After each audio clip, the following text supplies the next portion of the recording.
Vincent Kutkovitz qui est avec nous pour évoquer ce sujet. Pourquoi détenir plusieurs contrats d'assurance vie? Vincent, ouais. Bonjour. Bonjour Thomas. Vous avez listé plusieurs avantages. Alors, on va les dérouler ensemble. Le premier que vous soulignez, c'est accéder au meilleur support, c'est-à-dire?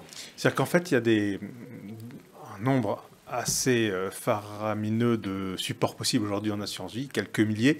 Mais par contre, il y a des contrats d'assurance vie qui sont plutôt spécialisés ou capables d'accueillir un certain type de support. Alors, support, on rappelle ce que c'est, hein, c'est les fonds sur lesquels s'appuie l'assurance. Exactement. Vous avez d'un côté les fonds euros, ce que les gens ont l'habitude d'appeler l'assurance vie. Et puis, même là, d'ailleurs, il peut y avoir différents types de fonds euros. Et puis, vous avez les unités de compte qui peuvent être des unités de compte immobilières.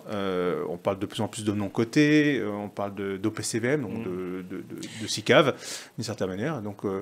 Et donc, ce que vous dites, c'est que les assureurs ont un périmètre, un terrain de jeu, on pourrait dire, en fonction des enveloppes d'assurance vie qui n'est pas forcément universel. Oui. Et que du coup, si on veut donner une coloration à son patrimoine, on peut justement... Il faut jongler avec différents contrats. En fait, il y a des assureurs qui se sont spécialisés sur un certain nombre de sujets. Il y en a qui sont plus innovants que d'autres. Il y a une forte concurrence aujourd'hui dans le domaine des contrats d'assurance vie. Et nous, ce qu'on constate aujourd'hui, c'est que si, par exemple, quelqu'un a un objectif de diversification, il va pouvoir l'atteindre en associant différents contrats. Par exemple, un contrat pour aller plutôt sur l'épargne immobilière et un autre contrat pour aller sur les produits structurés, par exemple. C'est quoi l'enveloppe minimum pour ouvrir un contrat d'assurance? C'est quelques milliers d'euros. Aujourd'hui, avec 5 000 euros, 10 000 euros, on a déjà un beau terrain de jeu. Alors, deuxième avantage, bénéficier des différents modes de gestion. Et pour moi, c'est un peu proche du premier sujet. Alors, il y a certains contrats d'assurance vie qui, la plupart, offrent une gestion libre. C'est-à-dire que même avec l'accompagnement d'un conseiller, on peut aller piocher dans les différentes unités de compte ou placements que j'ai évoqués et choisir ce vers quoi on a envie d'aller. D'autres proposent une gestion conseillée ou le mandat de gestion qui permet là de déléguer complètement la gestion à un professionnel. Donc on peut très bien avoir un contrat d'assurance vie dans lequel on va aller jouer un peu tout seul en gestion libre et un autre sur lequel on va dédier une gestion sous mandat. Troisième avantage, dédier un des contrats à la transmission et un autre ou plusieurs autres à son train de vie. Voilà. On sait que l'assurance vie, c'est un véhicule de transmission. C'est la solution aujourd'hui prisée par les Français pour transmettre dans de bonnes conditions une partie de leur patrimoine à leurs enfants, par exemple. Donc c'est bien de considérer d'avoir un contrat d'un côté qu'on va dédier à la transmission, quitte à ce qu'on en ait un par enfant, par exemple, chaque contrat étant dédié à un enfant, plutôt que d'avoir un seul contrat qui va transmettre à plusieurs personnes. Donc, avoir un contrat par enfant ou à d'autres personnes à qui on souhaiterait transmettre, et un autre pour assurer les compléments de revenus qu'on souhaite avoir pour compléter son train de vie, pour améliorer son train de vie. Avoir un seul contrat pour la transmission, j'y reviens, c'est un peu gênant parce qu'il faut faire une clause bénéficiaire qui est complexe. Donc l'idée, c'est vraiment d'avoir, par exemple, 2 contrats pour chacun de ses enfants et un autre pour son couple dans lequel on va améliorer son train de vie. Quatrième avantage, utiliser l'astuce du contrat de capitalisation pour éviter un dénouement non voulu. C'est quoi cette astuce? Alors, le contrat de capitalisation, c'est très proche du contrat d'assurance vie. C'est la même fiscalité que l'assurance vie. Par contre, en fait, quand on ouvre un contrat de capitalisation, on peut faire à peu près la même chose, sauf que en cas de décès, le contrat d'assurance vie va se dénouer, va s'arrêter. Donc, imaginons que le décès intervient à un moment où les marchés sont bas. Le contrat peut pas être dans une très bonne posture. Et donc, à l'inverse, le contrat de capitalisation, lui, va se poursuivre. Et les héritiers à qui on va transmettre le contrat vont pouvoir décider à quel moment il faut un rachat. Et donc ça, je dirais qu'avoir un contrat d'assurance vie d'un côté, pareil, là, pour assurer son train de vie, et un contrat de capitalisation pour la transmission, c'est une solution, une astuce qu'on peut utiliser un peu comme l'idée précédente. Pour se donner un peu de souplesse. Voilà. Conserver les anciens contrats à la fiscalité bonifiée. C'est vrai qu'il y a des modes dans la fiscalité. Oui, et puis en fait, ceux qui ont ouvert par exemple des contrats entre 1990 et 1997 sont complètement exonérés de fiscalité sur les rachats. Bon, s'ils en ont un, ils ont intérêt à le conserver. Pas nécessairement faire de versement dessus parce que d'abord, ces anciens contrats généralement n'offrent plus beaucoup d'intérêt en termes de nouveaux placements, mais par contre, ils pourront utiliser ce contrat pour faire des rachats, pour améliorer leur train de vie, et ouvrir un autre contrat à côté pour faire des versements, éventuellement, pour la transmission également. Donc quand on a un ancien contrat, par définition, on le garde, C'est un peu comme le bon vin, ça se bonifie. Maintenant, en termes de... Mais par contre, on ne pourra pas devenir très créatif sur ce contrat-là. On le garde pour faire des rachats uniquement. Donc c'est un prétexte. Sans faire de versement. Ouais. En effet, pour en ouvrir un autre.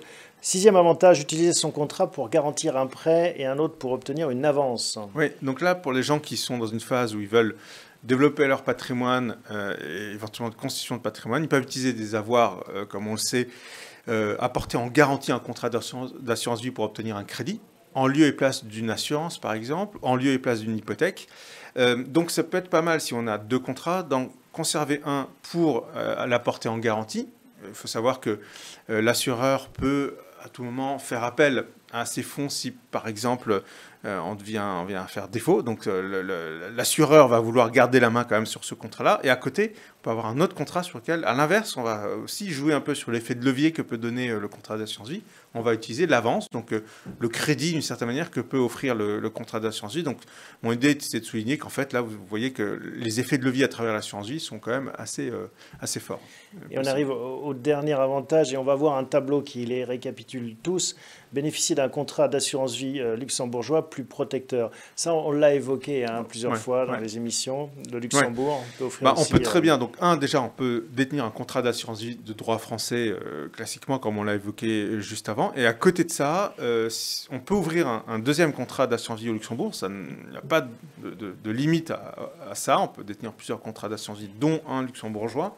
Et il est plus protecteur parce qu'on a l'habitude de parler du triangle de protection de l'assurance vie au Luxembourg, parce qu'en fait, les fonds sont logés dans une banque dépositaire, gérée par un assureur, et avec le chapeau du commissariat aux assurances, qui est un peu l'équivalent de l'autorité des marchés financiers au Luxembourg. C'est ce qu'on appelle le triangle de sécurité, et ça permet en fait non seulement d'envisager d'avoir une protection supplémentaire en cas de faillite de l'assureur, on n'est pas touché. Il y a un quatrième élément au Luxembourg, c'est que vous avez ce qu'on appelle le super privilège qui, d'une certaine manière, imaginons qu'il y a une faillite de l'assureur, vous êtes un créancier de premier rang, alors qu'en France, sur un contrat d'assurance vie, vous n'êtes pas créancier de premier rang, ça il faut le savoir. Et donc, imaginez d'avoir des contrats d'assurance vie ou un contrat d'assurance vie en France et un autre au Luxembourg, ça fait très bien, un très bon ménage tout ça. Et c'est notamment intéressant pour les gens qui, par exemple, ont vécu en expatriation pendant une certaine période ou qui peuvent envisager de s'expatrier, notamment à la retraite ou en cours d'activité. Rien ne n'empêche d'avoir plusieurs contrats de ce type-là côte à côte. On a vu tout l'intérêt de diversifier en effet son portefeuille d'assurance vie via différents contrats. Quelques questions qui nous sont parvenues. David demande pierre dure ou pierre papier, que faudrait-il choisir dans ce contexte tendu? Alors on sort un peu du sujet précédent, mais on profite de vos expertises en la matière. Pierre dure ou pierre papier? La diversification de façon générale, c'est ma réponse. Maintenant, nous, on a un penchant pour la pierre papier parce que mutualisation du risque avec des milliers d'autres investisseurs, diversification du risque, dilution du risque, mais aussi, surtout, délégation complète de la gestion à des professionnels. Moi, ce qui m'importe aujourd'hui dans un contexte d'inflation et où les Français cherchent la valeur refuge à travers l'immobilier, il faut savoir que l'inflation est transmise à l'immobilier lorsqu'on a une indexation des loyers. C'est le cas notamment dans l'immobilier professionnel, mais également dans l'immobilier résidentiel, sauf que dans l'immobilier professionnel, l'impact de l'inflation va se faire sentir plus vite parce que les indices, simplement, sont plus réactifs dans l'immobilier professionnel que dans l'immobilier résidentiel. Alors justement, une question d'Emmanuel qui prolonge ce point. Comment répercuter légalement la hausse de l'inflation sur les locataires? Il faut prévoir des clauses dans les baux d'indexation des loyers. C'est assez classique, on trouve ça assez facilement sur n'importe quel modèle de bail sur Internet. Jacques demande, dans le private equity, y a-t-il un montant minimum à investir et une performance à attendre depuis 3 ans? Alors, il y a de tout aujourd'hui dans le private equity. Là, on va recevoir un gérant d'un de troisième qui va parler d'un fonds de private equity qui est accessible à partir de 100 000 euros. Et en même temps, on a des fonds de private equity, donc de non-cotés, qui aujourd'hui sont accessibles à quelques milliers d'euros. Notamment, j'ai en tête le FCPR qui a été lancé là aussi par un de troisième en association avec la BPI. Je crois que le FCPR, BPI, donc private equity, non coté, est accessible des 3 000 euros. Vous voyez, en fait, on peut aller de 3 000 à 100 000 ou 200 000 euros. À peu près tout sur le marché aujourd'hui. Et je crois que la deuxième question, c'était sur les performances. Sur les performances depuis 3 ans, à quoi est-ce qu'on peut s'attendre dans cette poche de private equity? Là aussi, il y a beaucoup de choses. Voilà, il y a beaucoup de choses, mais ce qu'on peut se dire, c'est qu'aujourd'hui, les fonds de private equity ont des performances qui sont comprises entre 5 et 10% selon le risque qu'on prend, mais généralement, ce n'est pas en dessous de 5% sur ce genre de fonds. Merci beaucoup Vincent pour tous ces éclairages. Ça nous fait une transition justement avec ce sujet private equity et immobilier que l'on va aborder tout de suite. Restez avec nous.